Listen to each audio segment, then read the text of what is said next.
Now that you have your serger threaded, let's talk about what you're looking for perfect stitch. Now, we also have this little guide here, which is great. So if you know you need to cut off, say, a 5/8 inch seam allowance, do you notice there's little lines here? You can line that up, and then the fabric cuts off just the right amount. It's kind of like having little training wheels for your serger, so you never go past that little guide. Now notice, anytime I do another seam, I'm going to just cut off what I just did, and we can just take the fabric, put it right up to the presser foot. The foot is down, and that's actually what I prefer, is just to recommend you always keep that down. It's going to cut off a little bit on that edge. Roll that right on through. If you want to use the knife to cut, just bring that edge of your thread right over and down to the knife, and make sure you sew a little bit more. Now let's take a look at what you want for perfect tension.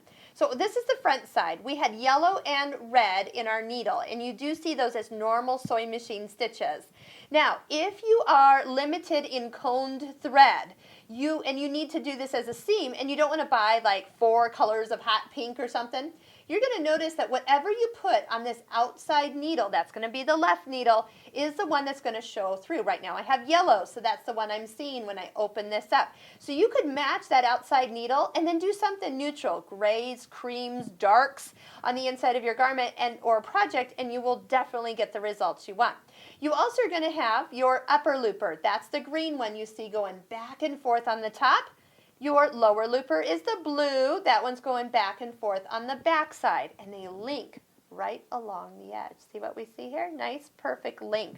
We can adjust stitch length and cutting width. Cutting width is not width of stitch, it's how much fabric gets left to fill in this spot. So those are things that we're going to take separate videos to really help you understand.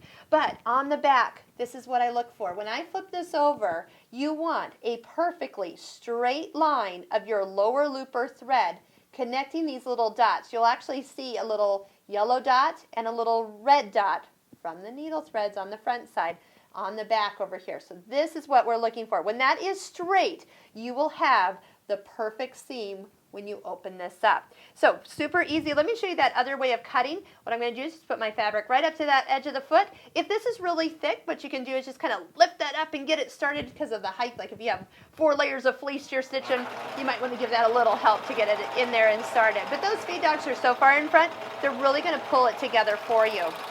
Another way you can do this is you have a cutter right here. You push down on this little button, and then that will cut the thread, so you're not leaving so much around. So whatever is easiest for you, just depends on what I'm doing. A lot of times I bring it around because I'm flying. I usually serge. You know, sergers are meant to sew at full speed, so that is what it's expecting. So give it a good little oomph here, and then that's what we're going to do. We're going to talk about different tensions. So if you have different weights of thread, decorative threads, what you're going to adjust to get the look to always bring it back to the balanced stitch.